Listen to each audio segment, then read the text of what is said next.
اور تقریباً 45% حصہ جو ہے وہ پنجاب بھارت کے اندر ہے۔ اس سارے کو جو ہے رنجیت سنگھ جو ہے اس کی حکومت یہاں پر تھی، اور بڑی ویلدی اس کی حکومت تھی، جس پورے کے اوپر رنجیت سنگھ راج کرتا تھا۔ اور رنجیت سنگھ جب مر گیا اس کے بعد اس کے بچے آئے، بچوں کے آنے کے بعد حکومت کچھ کمزور ہو گئی، برٹنز آ گئے، برٹنز نے آ کے پورے خطے کے اوپر اپنا راج بنا لیا، اور بالخصوص پنجاب کے اندر انہوں نے، چونکہ بڑا ویلدی تھا پنجاب، انہوں نے بڑے اپنے پنجے گاڑ لیے، اور رنجیت سنگھ کے بچوں کو انہیں پڑھنے کی غرض سے جو ہے وہ برطانیہ بھیج دیا، اور بہت ساری ان کو جو ہے وہ آسائشیں دیں، اور ان کو بھارت سے سے پورے خطے سے باہر رکھا۔ اسی اثناء میں یہاں پر انگریزوں نے اپنا جب مکمل کنٹرول حاصل کر لیا، اور جو بھی ظاہر ان کے مقاصد تھے، عزائم تھے، انہوں نے اچیو کیے، اور ایونچولی 1947 آ گیا، اور وقت آ گیا کہ یہاں سے انگریزوں کے باہر جانے کا یا واپس اپنے ملک میں جانے کا مطالبہ بڑا زور پکڑنے لگ گیا تھا۔ تو اس وقت پھر ہوا بٹوارہ، جس کے اندر جو ہے پنجاب سمیت ہریانہ سمیت اتر پردیش سمیت پاکستان کے بہت سارے علاقے سمیت جو ہے زبان کے اوپر، مذہب کے اوپر، لسانیت کے اوپر، آپ کے مختلف جو جن جگہوں پہ جس کی جیسی میجورٹی تھی اس کے اوپر کنسیڈریشن ہونے لگ گئی کہ ان کو وہ حصہ یا وہ علاقہ ڈیڈیکیٹ کر دیا جاتا ہے۔ اب رنجیت سنگھ کا مرنا، برٹنز کا آنا اور برٹنز کا چلے جانا، اس سب کے اندر وہاں پر موجود جتنے پنجابی تھے، بالخصوص جو سکھ تھے، وہ خاصے کمزور ہو چکے ہوئے تھے، اور اس میں جو طاقت تھی ان کی وہ بالکل ختم ہونے کے قریب تھی، یا یوں بہت سارے ہسٹری کے اندر لوگ لکھتے ہیں وہ ختم ہو بھی چکی تھی۔ تو نیا رول یا نیا پریسیڈنٹ سیٹ کیا گیا، اور وہ سیٹ کیا گیا بائی دا برٹنز کہ ہم جو ڈیوائیڈ کریں گے اس کے اندر لازم نہیں ہے کہ ہم جیسا ڈیمانڈ کیا گیا ہم ویسا ہی ڈیوائیڈ کریں گے، ہم بالکل ڈیوائیڈ کریں گے، اور میجورٹی جو ریلیجن کی میجورٹی ہے، جس طرح مسلمانوں نے پاکستان کا مطالبہ کیا تھا اور ہندوؤں نے ہندوستان کا مطالبہ کیا تھا، ہم اس کی بیس پہ، اس کی بنیاد پہ جو ہے اس کو ڈیوائیڈ کریں گے، یا یہ پارٹیشن ہو کے۔ یہاں پر خیر بہت سکھوں نے ریٹیلیشن شو کی، جو لوگ تاریخ جانتے ہیں، اور انہوں نے مسلمانوں کے خلاف تو خیر بہت ہی زبردست قسم کا انہوں نے ایک محاذ رائے کی، اور انہوں نے جس قسم کے 1947 کے اندر بلوے ہوئے تھے، تاریخ اس سے بھری پڑی ہے، اور ان کا کہنا یہ تھا کہ مسلمانوں کے اس مطالبے کی وجہ سے جو ہے ان کا پنجاب جو ہے، یعنی جو ان کا سکھستان بننا تھا وہ نہیں بن سکا، اور وہ ڈیوائیڈ ہو گیا۔ بٹ اینی وے تاریخ میں ہر ایک ظاہر ہے اس کو اپنے اپنے انداز سے مینشن کرتا ہے، لیکن یہ ساری کہانی یا ڈیبیٹ آپ کو بتانے کا مقصد یہ تھا، یا یہ ساری چیزیں بالکل بٹس اینڈ پارٹس اور سنیپٹس میں آپ کے آگے رکھنے کا مقصد تھا کہ آپ سمجھ سکیں کہ یہ وہی تحریک ہے جو تحریک آج بھی جاری ہے۔ خیر یہ سب کچھ جب ہوا تو اس کے بعد مطالبہ ختم نہیں ہوا، مطالبہ جاری رہا، اور 1967 کے اندر بہت زور پکڑا ساری تحریک نے، مختلف قراردادیں پیش کی گئیں جب بھارتی ظاہر حکومت بن گئی۔ بھارت کے اندر موجود پنجاب میں جو سکھ تھے انہوں نے ہر وقت اس کیمپین کو جاری رکھا کہ ان کو ان کا علیحدہ جو ہے وہ صوبہ بنا کے دیا جائے، ان کے علیحدہ اسٹیٹ بنا کے دی جائے، ان کو علیحدہ ان کی ریاست بنا کے دی جائے، جو بالکل ان کے اپنے قوانین کے مطابق چل سکے، جس طرح ہندوستان لیا گیا اس پورے حصے میں انگریزوں سے۔ اب 1980 آتا ہے، اور 1980 کے اندر جو ہے خاصا شور ہونے لگ جاتا ہے، اور اس شور کے اندر بہت جو ہے وہ نام سامنے آتے ہیں، اور وہ نام سامنے آتا ہے جمع سنگھ بھرندرا کا۔ اب بھرندرا جو ہے وہ ریسنٹ پاس کے اندر ہی 1980s کے اندر جو ہے وہ سکھوں کے لیے ایک بڑا رول ماڈل کنسیڈر ہوتا ہے۔ بھرندرا کا کہنا یہ تھا کہ اس ساری جو بھی موومنٹ یا تحریک چل رہی ہے خالصتان ان کا اپنا ریاست بنائے جانے کے حوالے سے، جس میں کئی قراردادیں پہلے پیش ہو چکی ہیں، میں اور میرے ساتھی اسی کی کنٹینویشن کے لیے اس کاز کو آگے لے کر بڑھانے کے لیے، چلانے کے لیے آئے ہیں۔ اب جب وہ آئے تو ان کے آنے کے کچھ عرصے کے بعد، جو کہ بہت سارے لکھاری لکھتے ہیں اور میں اس سے کمپلیٹلی ایگری نہیں کرتا، ان کا کہنا یہ تھا کہ اس شخص نے اس سارے کاز کو یا اس ساری موومنٹ کو ایک وائلنٹ موومنٹ کے اندر بدل دیا، اور اس وائلنٹ موومنٹ میں بدلنے میں وہاں پہ ملیٹنسی بھی ہوئی، بہت سارے بلوے ہوئے، بہت ساری جو ہے وہ قتل و غارت ہوئی، بہت سارا ویپن کا استعمال کیا گیا، اور ایونچولی جب اس کے گرد ریاست نے محاسبہ یا محاصرہ کرنے کی کوشش کی تو اس نے پناہ لے لی گولڈن ٹیمپل کے اندر۔ گولڈن ٹیمپل کے اندر پناہ لی، اور اس کے اندر بہت سارے انلیگل ویپن بھی بہت سارے لکھاری تاریخ دان لکھتے ہیں کہ موجود تھا۔ ریاست نے فیصلہ کیا کہ جی ہم ان کے خلاف فائنلی آپریشن کریں گے، اور اس آپریشن کو آپریشن بلو سٹار کا جو ہے وہ نام دیا گیا۔ اندرا گاندھی اس وقت جو ہے وہ ملک کی وزیر اعظم تھی، انہوں نے اس آپریشن کے احکامات جاری کیے،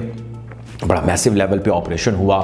اور اس آپریشن کے نتیجے میں 22,000 کے قریب ہلاکتیں ہوئیں، اموات ہوئیں، 22,000 اموات ہوئیں، اور ظاہر ہے سکھ کمیونٹی کو ایک بہت میسو قسم کا لاس، ایک بہت میسو قسم کا ڈیمیج ہوا تھا، اور وہ آج تک جو ہے وہ اس کو یاد کرتے ہیں اور وہ کہتے ہیں کہ جی ہمارے خلاف ایک بہت بڑا جو ہے وہ ظلم ہوا تھا، یہ نہیں ہونا چاہیے تھا۔ خیر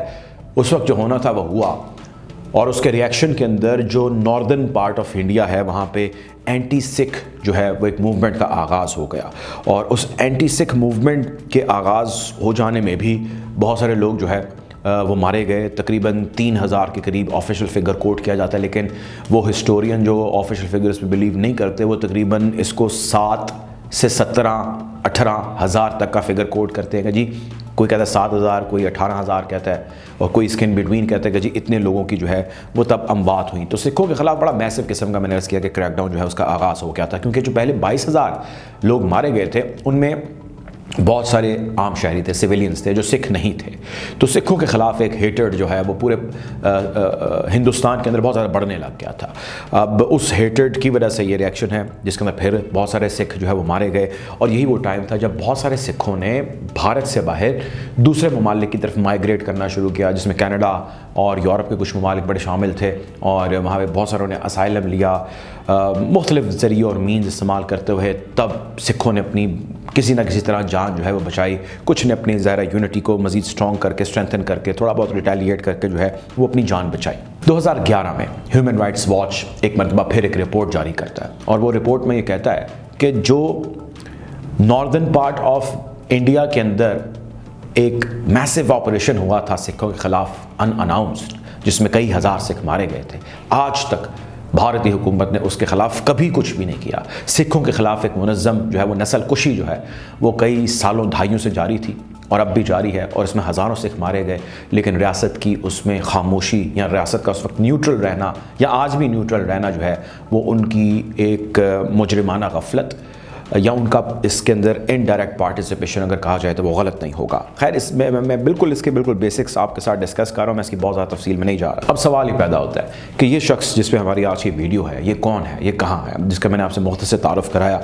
کہ اس کی تقریباً 30 سال عمر ہے، 29 سال کا تھا تو یہ دبئی چھوڑ کے بھارت میں آیا،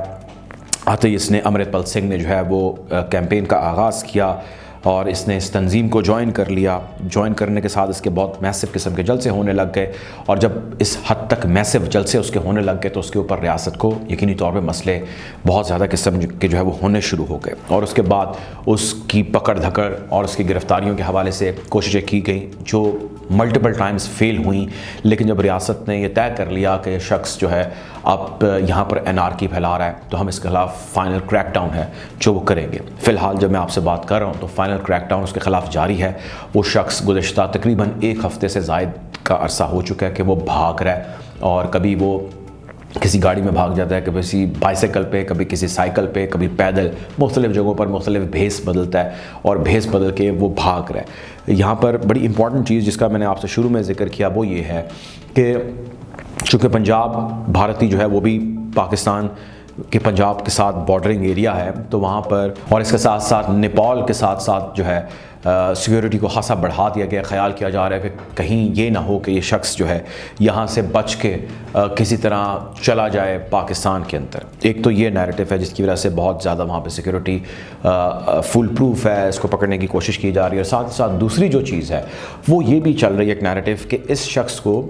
ویسے ہی وہ کہتے ہیں کہ بالخصوص سکھوں کو بہت زیادہ سپورٹ حاصل ہے پاکستان کی، اور ISI جو ہے وہ سکھوں کو بہت زیادہ پیٹرنائز کرتی ہے۔ یہ شخص جس کا میں آپ سے ذکر کر رہا ہوں امرت پال سنگھ، اس کے حوالے سے بھی کہا جاتا ہے کہ اس کو تقریباً بھارتی $2.25 ارب جو ہے وہ اس کے بینک اکاؤنٹس کے اندر ٹرانسفر ہوا ہے، اور وہ ISI کی جانب سے ٹرانسفر کیا گیا ہے، اور ISI آج بھی اس شخص کو مدد کر رہا ہے، اس کی پروٹیکشن کر رہا ہے، اور کسی طرح ISI چاہتا ہے کہ یہ شخص بھارتی پولیس کے یا ایجنسیز کے ہتھے نہ چڑھے، اور اس کی سپورٹ ہم یوں ہی جاری رکھیں، اور ایونچولی جب یہ اسٹرینتھ گین کر لے، کچھ عرصہ اس کو منظر نامے سے غائب رکھتے ہیں، جب یہ اسٹرینتھ گین کر لے تو اس کے بعد دوبارہ ہم خالصتان موومنٹ کا جو ہے یا اس کیمپین کا دوبارہ جو ہے وہ آغاز کر دیں گے۔ بہرحال بھارت کے اندر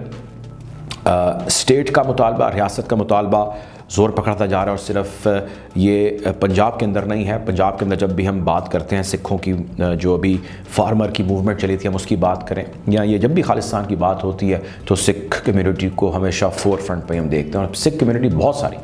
جو بھارت ہے اس سے باہر دیگر ممالک کے اندر موجود ہے، اور وہ اپنے تئیں جس حد تک کوشش کر سکتے ہیں وہ کر رہے ہیں کہ وہ اس نیریٹو کو یوں ہی ہائی لائٹ کرتے جائیں، اور ان کا کہنا یہ ہے کہ بھارتی حکومت کی ان کے خلاف منظم نسل کشی کی جو کیمپین ہے وہ جاری ہے، یہ نہیں ہونی چاہیے۔ جب یہ ہوگی تو ہم علیحدہ اسٹیٹ یا علیحدہ ریاست رکھنے کا مطالبہ کر سکتے ہیں۔ ناظرین، ہم کوشش کریں کہ حالات حاضرہ سے آپ کو یوں ہی آگاہ رکھیں۔ اب تک لیتے ہی اپنا خیال رکھیں۔ اللہ حافظ۔